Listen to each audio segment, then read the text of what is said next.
Kwanza nyumbani kwenu, nini kikubwa ambacho pengine kimekuleta? Vitu vingi vimenileta Kigoma. Kwanza nimemiss my homeland. Wanasema ukimiss watu wako nyumbani, dada zako, watu wako karibu, kwao kinakuleta nyumbani. Lakini cha pili, nimekuja nyumbani kwanza kuja kuzungumza na vijana wenzangu. Nimekuja kuzungumza na vijana wenzangu kwa vitu viwili. Kwanza, huu ni mwaka wa uchaguzi, kwa hiyo vijana wenzangu kukumbushana kufanya maamuzi sahihi.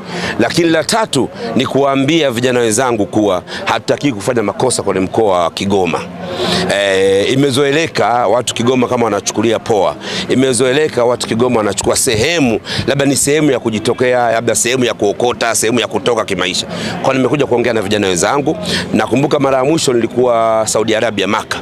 Nilikutana na Mheshimiwa Zuberi Zito Kabwe. Nilimwambia vitu viwili. Iko haja ya kuifanya Kigoma irudi kwenye peak, lakini endapo vijana mtafanya maamuzi. Wakati niko nafanya maombi yangu nilimwambia nitakuombea, lakini nakuombea kwa vitu viwili. Na kuombea kwa sababu moja, kwanza uwe na mwamko, uwe na moyo wa uzalendo kwa mji wa Kigoma, lakini uje Kigoma tuonyeshane makali.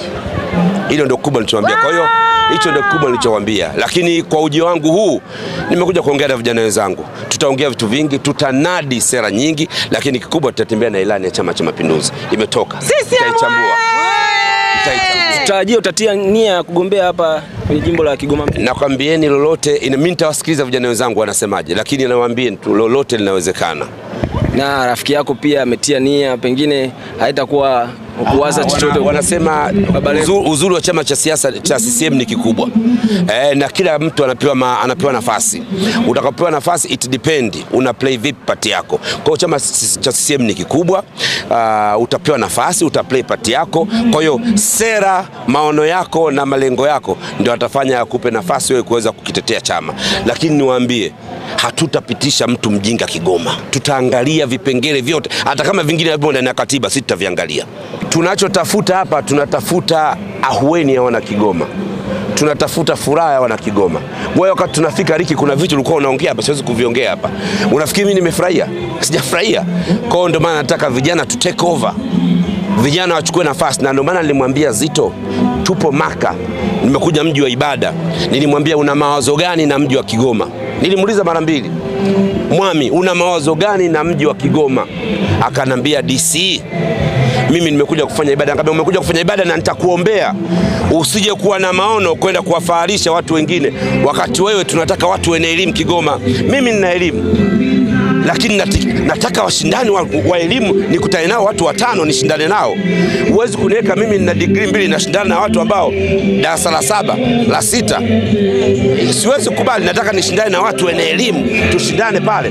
Kwa hiyo kunaambia mimi kukutana Kigoma na Zito kama katia nia kugombea Kigoma, mimi kwangu ni heri. Kwa sababu tunahitaji vijana kama yeye ametia nia kugombea Kigoma. Very nice. Na niwaambie ACT Wazalendo, tutakutana kwenye sera. Wanasema umoja ni nguvu, utengano ni udhaifu. Umoja ni nguvu, utengano ni udhaifu. Tayari Mheshimiwa Rais Samia Suluhu Hassan ameplay part yake. Amefanya makubwa ndani ya miaka 3 alichukua kijiti. Ni wakati wetu sasa kwenda kusimama naye katika miaka 5 inayokuja. Tunasimama naye vipi? Kwanza kuhakikisha tunasimama na maono yake. Lakini la pili, wewe kama kijana umeplay part gani hapo ulipo?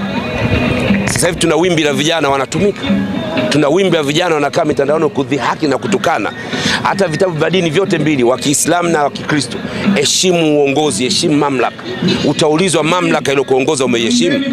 Kama umeheshimu mamlaka, basi una uwezo wa kumheshimu Mungu. Lakini kama hujaheshimu mamlaka, huwezi kumheshimu Mungu. Kwa hiyo ninachowaambia vijana, na nia nzuri na Watanzania, na nia nzuri na vijana wenzangu, lakini lazima tuheshimu mamlaka. Nataka kijana uwe mkoa wa mfano.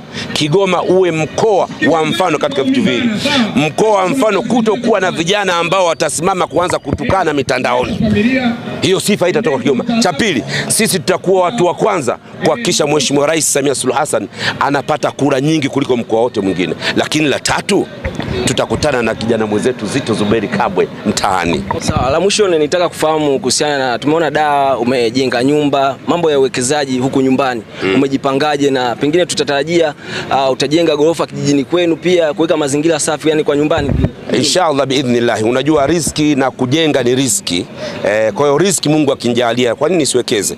Nakuja hapa nakutana na dada yangu, nakutana na ndugu zangu. Kwa hiyo nafsi yangu inatamani niwekeze, lakini ni kipato inshallah kinijalia nitakuja kuwekeza. Moja kati ya kitu ambacho Alikiba amekuwa akinipigia kelele sana siku zote, ananiambia Mwijaku, I will support you. Leo umekuja Crown Media na kusupport, lakini lazima uwekeze nyumbani.